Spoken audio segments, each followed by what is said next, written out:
apresentou.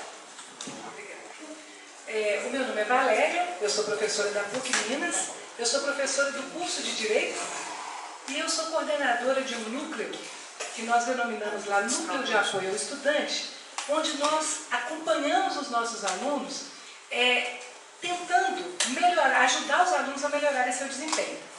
E eu sou uma professora advogada, e não exatamente uma advogada professora. Mas eu vim aqui para falar para vocês sobre motivação para aprender. E quando eu começo a falar sobre aprendizagem, eu sempre trago imagens que motivam as pessoas a melhorar seu desempenho. Talvez a gente não tenha essas imagens aqui, né? Mas a gente vai conversar sobre esse conteúdo. Olha só, a gente fazendo uma análise das várias formas de avaliação que nós temos no Brasil e fora do Brasil também, nós vemos que o rendimento dos alunos brasileiros pode melhorar muito, tanto nas avaliações internas, como o Enem, como o ENAD, como o IDEB, né, a avaliação do ensino básico, como as avaliações internacionais em que o Brasil participa como o PISA. Vocês já ouviram falar no PISA? É uma avaliação internacional e, infelizmente, os estudantes brasileiros ficam com um desempenho que deixa muito a desejar. E isso me preocupa, e eu sempre procurei entender o que acontece com os estudantes que têm alto desempenho e o que não acontece com os estudantes que não têm um alto desempenho. E eu cheguei à conclusão que o que move o estudante é a motivação. Por isso que a própria palavra significa isso, né? O que é motivação? O que move? O que nos move? O que nos impulsiona? O que nos faz ir para frente? Por que alunos de uma mesma instituição têm desempenhos tão diferentes? Por que alunos, às vezes irmãos, que são da mesma família, têm a mesma condição econômica, têm às vezes até a mesma origem, né, genética, têm desempenhos tão diferentes? E eu fui descobrindo que a causa disso é a motivação.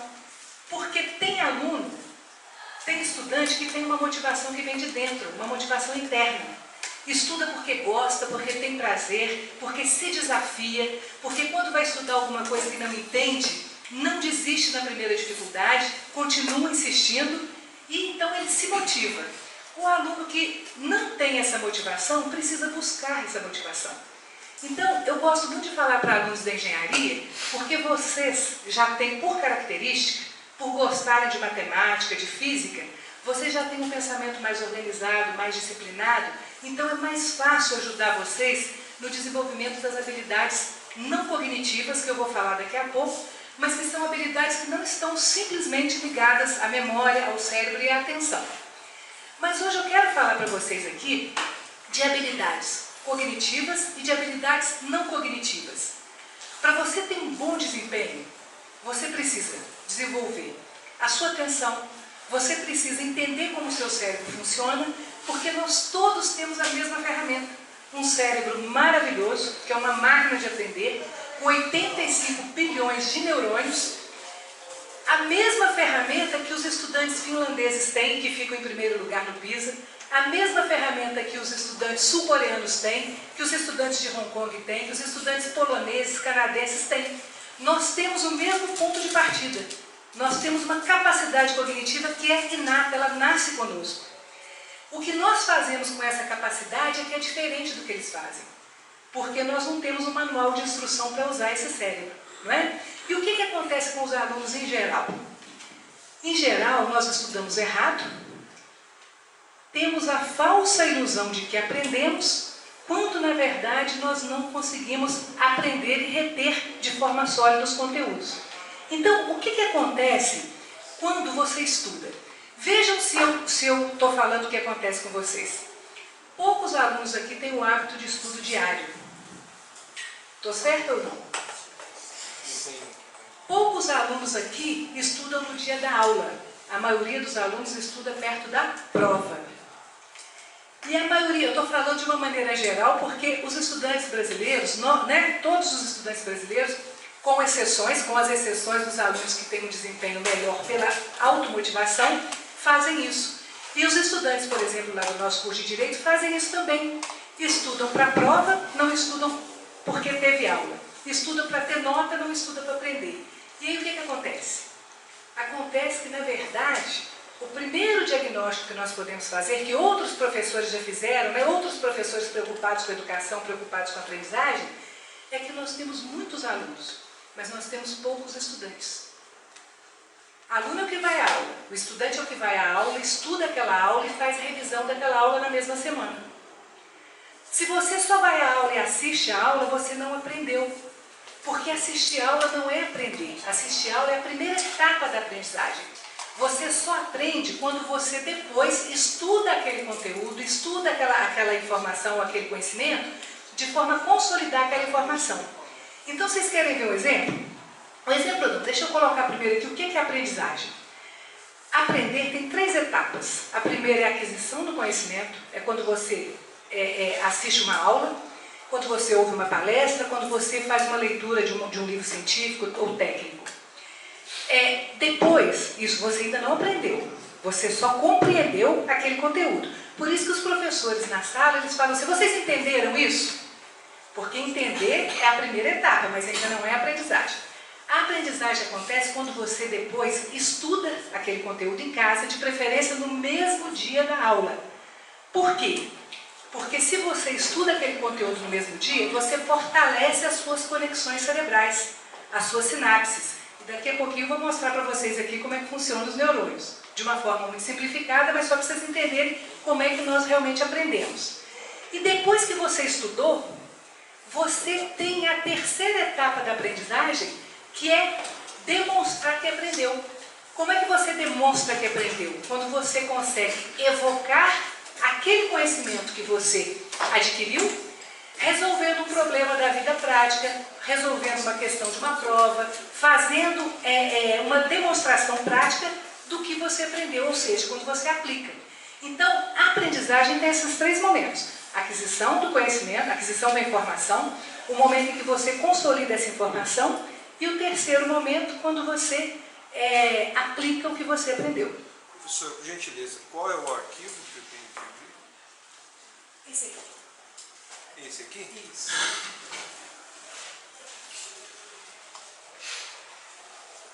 Tem que passar agora ou o senhor vai passar? Eu vou passar.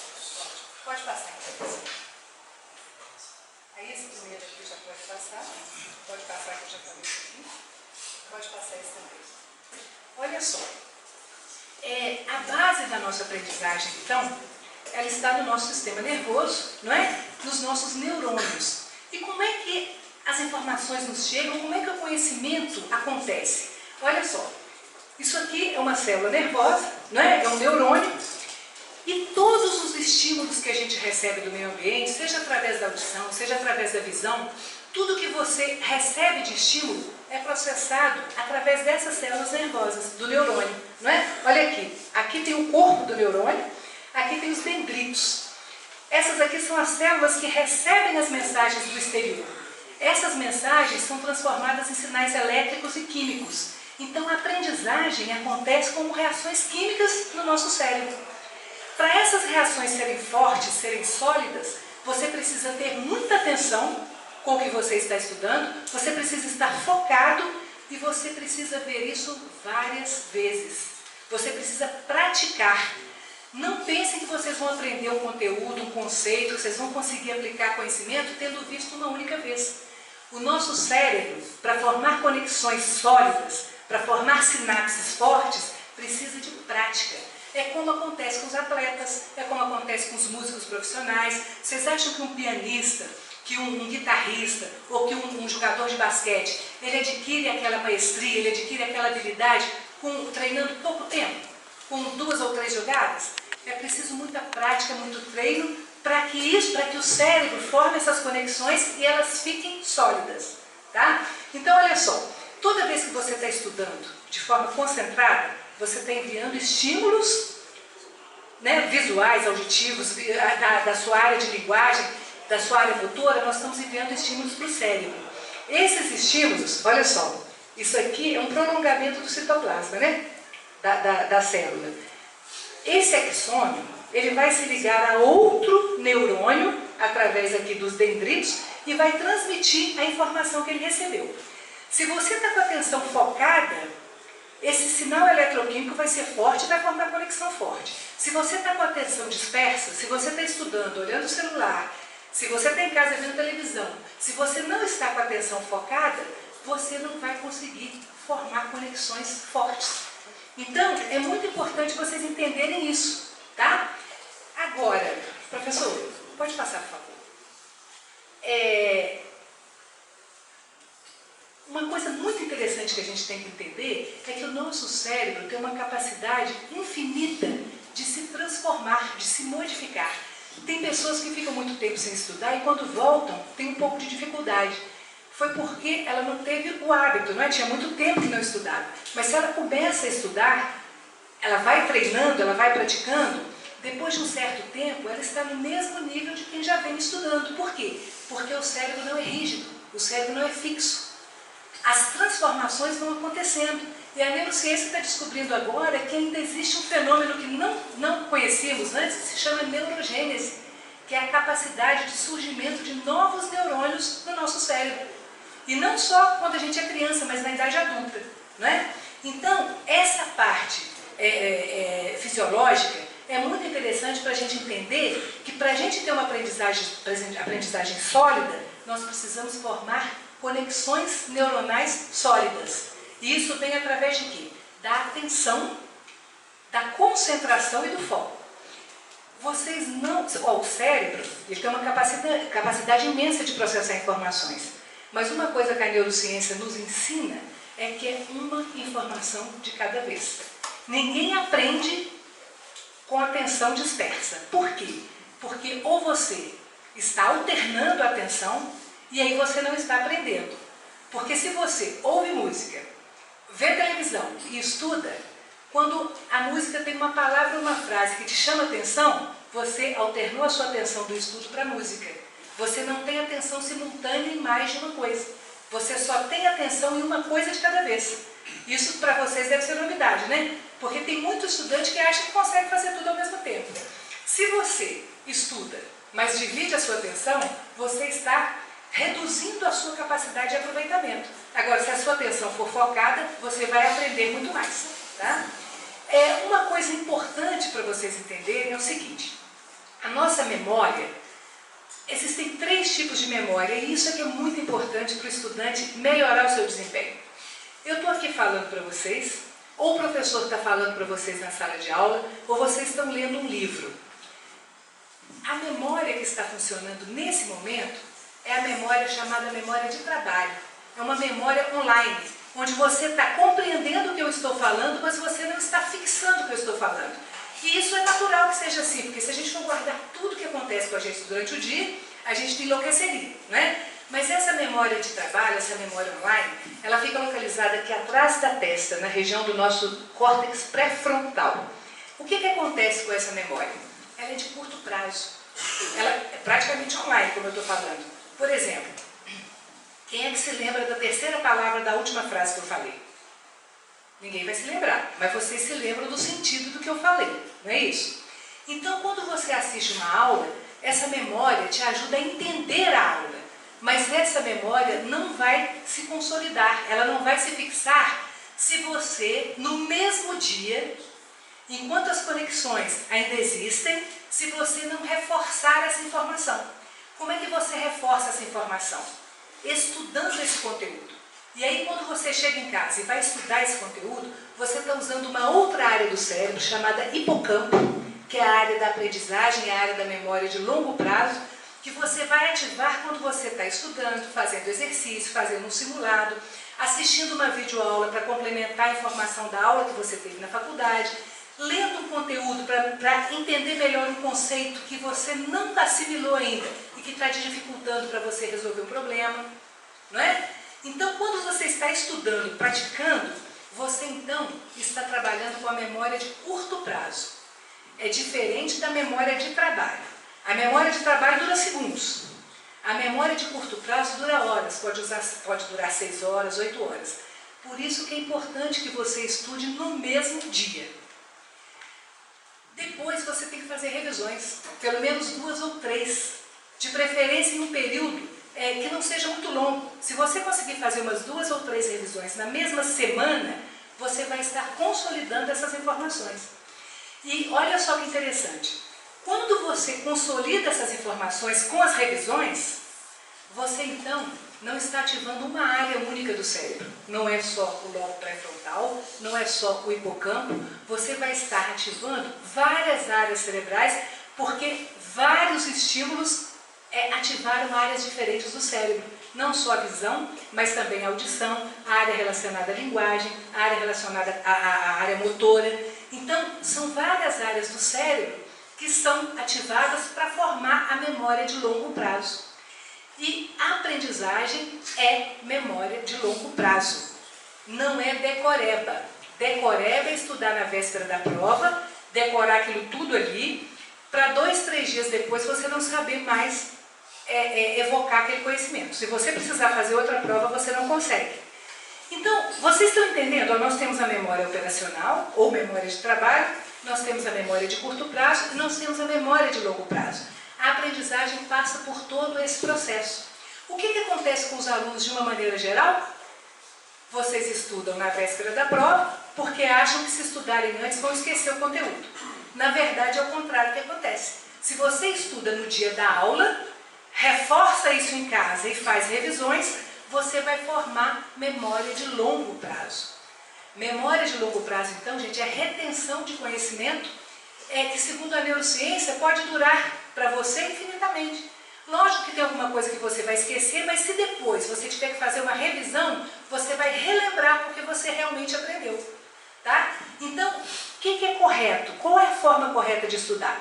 Não estudar na véspera da prova, mas estudar no dia da aula. Então, vocês têm que estudar porque tiveram aula e não porque tem prova. Porque quando tem a prova, o conhecimento que vocês vão demonstrar na prova é consequência de uma aprendizagem que foi realizada de forma correta. Certinho?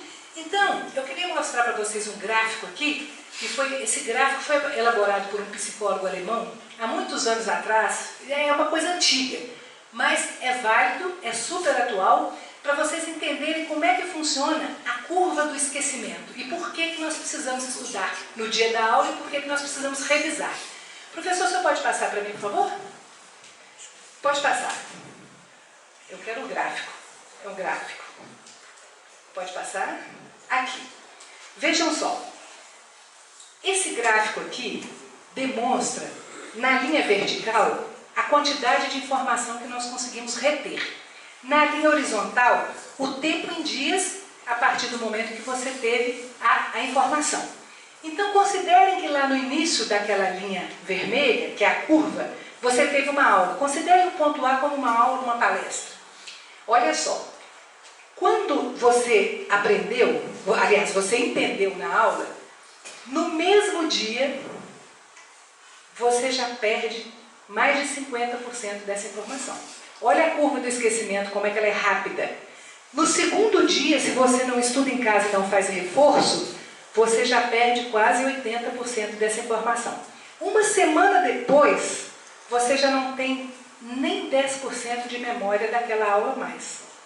Então, se você não estuda todo dia um pouco, você vai ter que estudar muito na véspera da prova, não vai conseguir organizar no seu cérebro os conceitos, os cálculos, não é o que você precisa para realmente depois aplicar esse conhecimento, e você então tem uma perda de tempo e de informação muito grande. O que você pode fazer para reverter essa curva do esquecimento? Você pode considerar a letra C, D e E como revisões. Se você estuda, olha só, no mesmo dia da aula, se você estuda aquele conteúdo, você já vai reduzindo a curva do esquecimento. Se você faz 2 revisões na mesma semana, olha o que acontece. Isso aqui é a curva da aprendizagem. Então, o Ebbinghaus mostrou e demonstrou que nós precisamos não apenas entender um conteúdo, assistir uma aula, mas nós precisamos estudar esse conteúdo no mesmo dia da aula e fazer revisões na mesma semana. E o que é interessante, gente, é que para aprender você demora um pouco mais. Você tem que raciocinar, você tem que refletir, você tem que fazer associação de ideias com conhecimentos prévios, conhecimentos que você já trazia, né, para você compreender o conteúdo de hoje. Mas isso aí não é suficiente. Por quê? Porque além dessa sessão de estudos, onde você está ativando o seu hipocampo, você precisa fazer depois revisões, só que as revisões são mais curtas. Então, se você demora, por exemplo, 2 horas para aprender um conteúdo, que não devem ser 2 horas contínuas, você depois, para fazer a revisão, você faz com 20 minutos. E quanto mais revisões você fizer, mais curtas serão as últimas revisões. Se você tiver que fazer 3 revisões, a cada revisão diminui o tempo. Por quê? Porque você já está adquirindo aquela habilidade, você já está retendo bem aquela informação. Vocês já conheciam esse gráfico da curva do esquecimento do Ebbinghaus? Então entenderam por que é importante estudar no dia da aula e não na véspera da prova? E aí, gente, eu entendi por que os nossos alunos do curso de Direito, não só da PUC Minas, né, mas os alunos em geral, porque eu tenho a estatística da OAB Federal, por que 80% dos estudantes de Direito no Brasil são reprovados na OAB? Alunos me perguntam, professora, mas eu tiro nota boa na aula, eu fui aprovada, então é a instituição que está com problema. Eu falo, não é a instituição que está com problema, você é que não conseguiu estudar da forma correta. Por quê? Porque você estudou para ter nota, estudou na véspera da prova, não estudou para aprender. Então, você até consegue ter nota, porque você está com aquela memória de curto prazo ali na sua cabeça. Mas passou 2, 3 dias, você esquece tudo, e quando tem que fazer a prova da OAB, você não consegue aplicar o conhecimento. Por quê? Não formaram sinapses sólidas, não formaram conhecimento sólido. Certinho? Professor, aqui, uma outra coisa muito interessante é que a aprendizagem, ela envolve tanto habilidades cognitivas, habilidades relacionadas à memória, à inteligência, à atenção, mas envolve também habilidades sociais e emocionais. O que significam essas habilidades? Olha só, nós já partimos aqui do pressuposto de que todos nós somos inteligentes, porque ninguém aqui tem transtorno de aprendizagem grave. Se ninguém tem transtornos graves de aprendizagem, senão não teria chegado aqui, todos têm capacidade cognitiva. Todos têm capacidade de aprender. Ou vocês duvidam que no Brasil tem pessoas muito inteligentes, só que não souberam usar a inteligência? Né? O que acontece é que nós não sabemos usar, ou seja, nós não temos a motivação necessária para usarmos todo o nosso potencial. E é como eu falei, por que alguns estudantes se sobressaem, por que alguns estudantes têm um excelente rendimento? É porque eles são muito inteligentes? Uma coisa que as pessoas confundem muito é inteligência com rapidez de raciocínio. Você aprender rápido, você ter facilidade para entender um conteúdo, não significa que você seja mais inteligente que o seu colega. Significa simplesmente que o seu ritmo de aprendizagem é diferente e que naquele conteúdo você tem mais facilidade. Mas em outros conteúdos você não domina tudo. Em outras áreas, em outros conteúdos, o seu colega pode ter mais facilidade e mais rapidez que você. Não é? Então é só vocês pensarem nas habilidades que vocês têm. Cada um tem uma habilidade diferente, porque cada um gosta de uma coisa diferente. E gostar do que faz e amar o que faz é o que faz a pessoa ter um desempenho excelente. Por quê? Porque além dela ter a capacidade cognitiva de aprender, ela tem tinham alguma capacidade cognitiva, lógico, mas tinham muitas dificuldades em algumas áreas, né? Até Einstein foi reprovado em matemática. Mas eles eram incansáveis nas habilidades sociais e emocionais, persistência, foco, determinação. O melhor exemplo que eu acho desses é o Thomas Edison. O Thomas Edison fez 999 tentativas até descobrir a lâmpada elétrica, né? E um jornalista perguntou para ele, senhor Edison, o senhor teve tantos fracassos, como o senhor não desistiu? E ele falou, eu não tive nenhum fracasso. Eu descobri 999 maneiras de não inventar a lâmpada elétrica. Então vocês vejam que mesmo as pessoas que são consideradas geniais e muito inteligentes, o que elas têm na verdade de diferencial não é a habilidade cognitiva, não é uma inteligência maior que a dos outros, é a habilidade emocional. A habilidade que nós vamos ver que é fundamental e que é tão importante quanto a habilidade cognitiva. Uma não anda sem a outra. Porque não adianta nós termos inteligência se nós não usarmos essa inteligência com foco, com determinação, né? Sabendo superar as dificuldades. Então, vejam só. Pode passar, por favor? A primeira habilidade não cognitiva que eu queria falar para vocês é o foco, não é? O Steve Jobs fala que foco é você saber dizer não. Daqui a pouco vocês vão ver a imagem. E se você tem foco, você traçou o seu objetivo e você quer alcançar aquele objetivo, você tem que saber dizer não para as coisas que vão surgindo no seu caminho, que também são muito interessantes, mas que vão te tirar do seu rumo, não é? Então, o foco é aquilo que faz com que você defina o que você quer fazer, que você corra atrás desse objetivo para atingir esse objetivo. A Hortência, jogadora de basquete, ela falou uma coisa uma vez que eu achei muito interessante. Ela disse que quando ela ia jogar uma partida, ela já tinha jogado essa partida mais de 10 vezes na cabeça. Ou seja, ela se preparava tanto, ela estava tão focada no jogo, que o resultado era que ela ia ser mesmo melhor em quadra. Né? Ela tinha esse objetivo, ela queria ser melhor na quadra. Aqui ninguém precisa ser melhor que ninguém. Não é? Para você manter o seu foco, você só precisa ser o melhor que você pode ser. Em japonês tem uma expressão gambare, que significa exatamente isso. Dar o seu melhor, esforçar-se um pouco mais. E é isso que o nosso estudante, que vocês precisam fazer. É dar o melhor de vocês, se organizarem, porque sem organização você não consegue estudar, não é? Porque todo mundo trabalha, todo mundo faz estágio, todo mundo tem aula. Então como é que você vai ter um desempenho favorável, né? Um desempenho satisfatório com tantas atividades? Você tem que fazer o seu plano de estudo, você tem que organizar a sua rotina, você tem que pegar exatamente o seu tempo livre durante o dia para você aproveitar esse tempo livre para estudar. E, gente, não esperem ganhar a Mega Sena, não esperem a vida mudar para vocês começarem a estudar de forma correta. Vocês têm que começar de onde vocês estão, com a condição que vocês têm hoje. Porque agora que é o momento, não é? Vocês estão na faculdade, vocês estão fazendo a formação técnico-profissional, daqui a pouquinho vem o ENAD aí, onde vocês vão ter uma experiência extraordinária de aprendizagem. Por quê? Porque a prova do ENAD é uma prova que, na verdade, ela repercute tudo isso que eu estou falando aqui. Por quê? Ela não quer saber só se você sabe, se você aprendeu o conteúdo e o conceito. Ela quer saber se você sabe fazer, se você sabe aplicar esse conteúdo e esse conceito para resolver questões, problemas, para contextualizar situações onde você tem que interferir.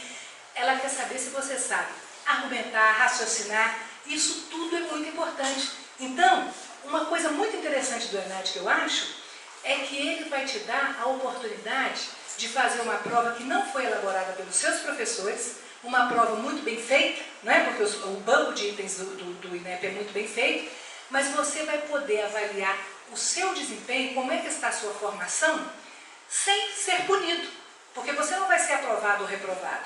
Então, é uma sugestão que eu dou, aproveitem essa oportunidade de fazer a prova do ENAD, porque vai ser uma experiência de aprendizagem, você vai saber exatamente como você está. E além de uma experiência de aprendizagem, vai ser uma experiência de autoconhecimento, porque a gente só avança, a gente só evolui quando a gente sabe onde é que a gente está. Certinho? Professor, por favor. Pode passar? Foco. É o Steve Jobs falando que foco significa dizer não a centenas de boas ideias. Pode passar, por favor? Olha, essa habilidade emocional, ela é importantíssima, porque não adianta você ser inteligente se você desiste de estudar ou desiste de aprender um conteúdo na primeira dificuldade. Vocês que são da matemática, vocês se deparam no dia a dia com várias questões que muitas vezes parecem indesvendáveis, né? Algumas questões complexas. Mas o que vocês têm que fazer? Procurar estudar um pouco mais aquele conteúdo, ler alguma coisa sobre aquele conteúdo, assistir uma videoaula, tentar esclarecer a dúvida com o professor, porque quando você não consegue resolver uma questão, pode ser que o problema não esteja ali, mas esteja atrás, da base. A matemática não tem uma sequência lógica?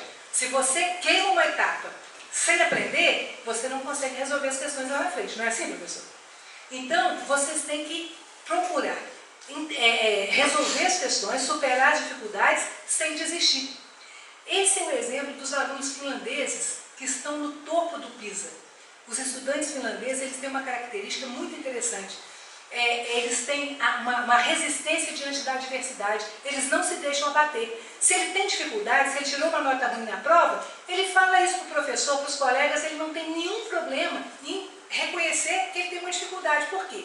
Porque quem está estudando, todas as pessoas que estão em processo de aprendizagem, vão encontrar dificuldade em algum momento. Só que você não pode desistir, você tem que entender que isso faz parte do processo, enfrentar que você vai conseguir. Não é? Tem que ampliar um pouco a sua área de pesquisa para você conseguir resolver a questão. Olha o Bill Gates, o que ele fala. sobre persistência, né? Tente 1, 2, 3 vezes, e se possível tente a 4ª, a 5ª e quantas vezes for necessário. Só não desista nas primeiras tentativas. A persistência é a amiga da conquista. Se você quer chegar aonde a maioria não chega, faça aquilo que a maioria não faz. E o que nós temos aqui no Brasil, e no Ocidente de uma maneira geral, é um potencial muito grande, pouco aproveitado, não é? Por que nós não temos nenhum prêmio Nobel aqui no Brasil? Será que no Brasil não tem gente inteligente? Tá certo que a gente pode faltar estímulo, a pesquisa e tal, mas nós precisamos desenvolver mais a nossa capacidade e melhorar o nosso desempenho em todos os níveis, não é? E a gente não começa depois que está formado, não. A gente começa enquanto está na universidade, porque é aqui que a sua formação começa. Aqui é que a sua formação vai se consolidar. Depois você vai continuar aprendendo, você tem que desenvolver a autonomia de continuar aprendendo, mas a base vai estar aqui, né? Seguinte, professor. Essa aqui é uma outra imagem que mostra também a persistência, vocês lembram da Era do Gelo, né? Isso aqui não desiste nunca dessa nós, né? E vocês também não devem desistir diante de qualquer dificuldade. Pode passar? Olha só. Disciplina, gente, é fundamental para quem quer ter um bom desempenho, né? Porque você precisa desenvolver essa habilidade. E olha que interessante, o Bernardinho fala o seguinte: a distância entre o sonho e a realidade chama-se disciplina. Não adianta você ter um sonho e você não trabalhar disciplinadamente para você conseguir atingir esse sonho. E os atletas nos dão esse exemplo, não é? Por quê? Porque eles são incansáveis no treino, na prática, na busca da excelência, na busca da maestria. Isso eles fazem todos os dias. E o estudante que está na universidade por um período de 4 ou 5 anos também precisa buscar essa excelência, buscar essa maestria todos os dias.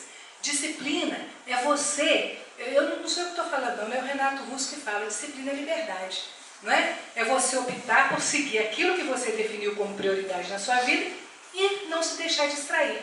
E elementos distratores nós temos demais e que estão prejudicando muito os nossos alunos. E o pior distrator que tem, distrator é o que distrai a nossa atenção, né? É o mau uso da internet em sala de aula. Quando a aula envolve o uso da internet, tudo bem. Mas quando o professor está ensinando um conteúdo e o aluno está no WhatsApp, o aluno está no Facebook, está mandando mensagem, está no Instagram, ele está perdendo uma grande oportunidade de aprender, porque a sala de aula é um momento extraordinário de compreensão de conteúdo. É a partir dali que você vai estudar e vai aprender. E nós vemos que os alunos estão com a atenção desfocada, dispersa, né? E não estão aproveitando o tempo de sala de aula. E cada professor, gente, tem a sua característica, tem a sua qualidade. Tem um engenheiro indiano, ele estudou com muita dificuldade, estudou nas escolas pobres lá de Nova Delhi, e ele falou que quando ele conseguiu entrar para a universidade, ele ficou tão feliz de entrar para a universidade, que ele não se preocupava com os problemas, com os defeitos, com as falhas de cada professor. Ele procurava ver, um professor tinha uma memória excelente, o outro professor era muito competente no que ele fazia, e tinha professores que ele valorizava até o sorriso amistoso. Então vocês têm que procurar o que cada professor tem de melhor, porque vocês têm que aprender com os professores, sem os professores, e apesar dos professores que vocês não tiverem muita empatia. Por quê? Porque a aprendizagem é pela vida, não é? E você não vai ter professor te ensinando a vida toda. Então vocês têm que desenvolver esse protagonismo, essa autonomia para estudar. Certinho? Olha o Oscar, falando mais uma vez aqui da importância da disciplina. Ele foi considerado um dos melhores cestinhas do Brasil e ganhou o apelido de Mão Santa. E aqui ele desmistifica isso. Ele fala, mão santa é coisa nenhuma, mão treinada. Prática, treino, né? E no caso de vocês, estudo, prática e treino, para vocês atingirem o desempenho que vocês podem atingir. Seguinte, professor. Pode passar que vem a imagem. Ô, gente, essa habilidade emocional aqui, vocês conhecem aí pela física, né, como resiliência, que é a capacidade de um material voltar ao estado normal depois de sofrer uma grande pressão. Eu estou falando aqui de uma forma muito rudimentar. Mas o que é isso? O estudante que consegue lidar com os erros e com os fracassos, ele consegue superar esses erros e esses fracassos e apresentar um desempenho muito melhor. Olha só, eu trouxe aqui o Ford, né? Fala do fracasso é a oportunidade de começar de novo com mais inteligência e redobrada vontade. Mas a imagem que eu mais gosto de superação é a seguinte. Passa, professor, por favor. Ainda não é essa não, mas o Einstein falando, quem nunca cometeu um erro nunca tentou nada de novo. Né? Só não erra quem não estuda, quem não faz nada, porque quem está lutando vai errar, mas vai superar. Passa para mim que eu quero o Michael Jordan. Olha só, essa imagem aqui, ela demonstra para mim o que é resiliência, o que é saber lidar com o fracasso. Michael Jordan, lenda do basquete americano, né? Olha o que ele diz. Eu errei mais de 9.000 arremessos na minha carreira, perdi quase 300 jogos. Em 26 oportunidades, confiaram em mim para fazer o arremesso da vitória e eu errei. Eu falhei muitas e muitas vezes na minha vida e é por isso que eu tenho sucesso. Por quê? Porque ele não desistiu. Então, essas habilidades emocionais, elas são tão importantes quanto a sua capacidade, quanto a sua inteligência. Faltam 15 minutos? Olha, está ótimo então. Elas são tão importantes quanto as habilidades cognitivas e uma não anda sem a outra. É o desenvolvimento dessas habilidades emocionais que explica a diferença de desempenho de irmãos que estão na mesma família, por exemplo. Não é? Um é tão inteligente quanto o outro, mas um tem foco, o outro não tem. Um tem disciplina, o outro não tem. Um é persistente, o outro não é. Um estuda todos os dias, porque teve aula. O outro só estuda na véspera da prova para ter nota. Não é? Um é aluno, vai à aula todo dia. O outro é estudante, vai à aula e estuda aquela aula. Então, vocês estão conseguindo perceber que para aprender você precisa ter motivação? E essa motivação, se ela não vem do seu prazer de estudar, porque tem muita gente que gosta de estudar, que se desafia, né? Eu conversei com uma menina há pouco tempo e ela falou para mim assim, eu quando estou estudando matemática, eu fico tão envolvida, eu acho tão interessante entender, dominar aquele conhecimento, que quando eu não consigo resolver uma questão, eu vou ficando mais desafiada e enquanto eu não consigo resolver, eu não fico tranquila. Isso é uma motivação intrínseca, ela vem de dentro. Agora, se você não tem essa motivação intrínseca, mas você está num curso de engenharia, você vai ter a motivação extrínseca para aprender essa questão da matemática. Por quê? Porque você precisa aprender. Então a motivação que vem de dentro é a intrínseca quando você gosta. E a motivação que vem de fora, a externa, é quando você precisa e você então se automotiva. Não é? Porque vocês estudam só o que vocês gostam? Não. A gente tem que estudar o que a gente não gosta, mas tem que saber também o que a gente gosta, mas temos que estudar também o que não gostamos, porque o curso, a formação, ela é ampla. Não é? E vocês precisam se dedicar ao máximo em todas as áreas. Uma outra coisa importantíssima que eu queria falar para vocês é em relação ao tempo de estudo. Olha só, existe uma técnica muito conhecida chamada técnica Pomodoro. Vocês conhecem a técnica Pomodoro? Essa técnica, gente, é muito interessante. Por quê? Porque ela fala que você vai estudar 25 minutos de atenção focada, você vai dar uma pausa de 5 minutos para começar a nova sessão de estudos. Se você acha que é pouco, faz a experiência. Marca no relógio, 25 minutos de atenção focada, sem TV ligada, sem conversar com ninguém, sem Instagram, sem Facebook, sem WhatsApp. Você vai ver como você vai desenvolver a sua capacidade de aprender. Agora, se você também não quer 25 minutos só, faça 30 minutos e para 5. Faça 30 e para 5. Você só não deve estudar mais de 50 minutos seguidos. Porque a neurociência explica isso pra gente através dos neurotransmissores. Vocês viram aquela hora que eu mostrei o neurônio? O axônio, que é aquele prolongamento do citoplasma, ele é revestido de uma gordura, de uma substância que se chama mielina. Essa mielina, quando você começa a estudar, ali que existe a transmissão dos impulsos, né, das reações dos sinais eletroquímicos. Ela começa a diminuir. Depois de 50 minutos, você precisa dar uma pausa de 10 minutos para ela se recompor. É como quando você está fazendo atividade física, você precisa tomar água. Você não precisa se reidratar? Quando você está estudando, a pausa é importante para quê? Para que a transmissão eletroquímica no seu cérebro continue sendo processada de forma que você realmente aprenda. Então, se você não quer fazer a técnica Pomodoro, né, que são sessões de 25 minutos, estude 50 minutos e pare 10. Estude mais 50 minutos e pare 10. Quem estuda 8 horas seguidas, 7 horas seguidas na véspera da prova não faz isso, mas fica depois 10 dias sem estudar. Porque dá uma intoxicação, não é? Você fica tão exausto, tão cansado, que os seus neurônios, que você não tem disposição para continuar estudando a semana toda no mesmo ritmo, não é? Então, gente, organizar o tempo de estudo é importantíssimo para que você melhore o seu desempenho. Então, a técnica Pomodoro é muito interessante e se você não fica ansioso achando que vai ser muito pouco tempo de estudo, estude 50 minutos e vá parando 10 minutos a cada 50 minutos estudados. Certinho? Eu vou mostrar uma última imagem aqui para vocês se colocarem no lugar dessa imagem, porque ela é muito... Passa, por favor, professor. Eu acho ela muito elucidativa. Pode passar? É a última imagem. Pode passar. Pode passar. Pode passar, que eu já falei de autoconhecimento. Pode passar, é a última. A última. Essa imagem. Olha só. Isso aqui é um bloco de pedra onde a própria escultura está se esculpindo, né? Essa escultura é famosa do Carlyle, né? Fica lá em Nova York. Mas, na verdade, ela é uma metáfora da sua formação. O que você está construindo aqui pode ser uma bela escultura, pode ser uma obra de arte ou não. Vai depender de quê? Das suas habilidades cognitivas e não cognitivas. Vai depender de como você vai usar a sua inteligência, a sua atenção, a sua memória e de como você vai usar esses recursos com foco, com disciplina, com persistência, com a resiliência, né, sabendo lidar com os erros e com os fracassos. Então, gente, a aprendizagem depende de motivação interna e de motivação externa. Vocês precisam se motivar. Quem não tem a motivação intrínseca tem que procurar a motivação extrínseca, né? A motivação pela necessidade.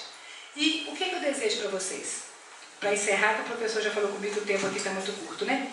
Que vocês tenham aquele gambarê, aquela expressão dos japoneses, né? Que vocês deem o melhor de vocês, que vocês se esforcem um pouco mais. Porque nós, no Ocidente, nós precisamos nos esforçar mais, nós precisamos reconstruir os nossos valores. Por quê? Porque nós não conhecemos nem o nosso limite, porque a gente cansa antes de chegar no limite. Não é verdade? Alguém aqui sabe qual é o próprio limite? A gente não se esforça ao ponto de chegar no nosso limite. Então nós temos uma capacidade imensa que não está sendo aproveitada. Certinho? Então, eu desejo a vocês... Está terminando? Ainda tem mais 5 minutos. Então, se vocês conseguirem desenvolver essas habilidades não cognitivas, como os finlandeses fazem, como os sul-coreanos fazem, nós temos toda a condição de atingir o mesmo resultado. Se nós tentarmos mudar, não é, a nossa forma de estudar, se a gente melhorar a nossa disciplina, o nosso foco, a nossa persistência, se a gente errar e se a gente souber que faz parte do processo de aprendizagem o erro e superarmos esse erro, nós vamos melhorar o quê? O nosso ranking, tanto no Brasil quanto no internacional. Nós vamos melhorar no ENAD, nós vamos melhorar no PISA. Está nas nossas mãos. A gente precisa só reconhecer isso. Então, só repetindo, para que vocês não se esqueçam, porque eu sou professora, eu falo muito na cabeça dos alunos a mesma coisa, né? Vocês têm que deixar de ser só alunos e virarem estudantes. Vocês têm que estudar porque tiveram aula e não porque terão prova. E vocês têm que estudar porque vocês querem aprender e não para ter nota. Nota é consequência, tá? Se vocês fizerem isso, daqui a pouco eu não precisarei nem fazer palestra mais sobre motivação para a aprendizagem. Vocês já estarão suficientemente motivados. Certinho? Então eu desejo para vocês o gambarê dos japoneses, aquela garra dos finlandeses, para que vocês também melhorem o resultado de vocês e tenham muito sucesso na carreira. Certinho?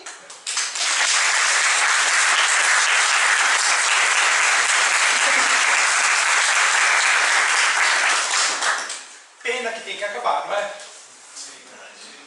Mas pode acontecer o seguinte.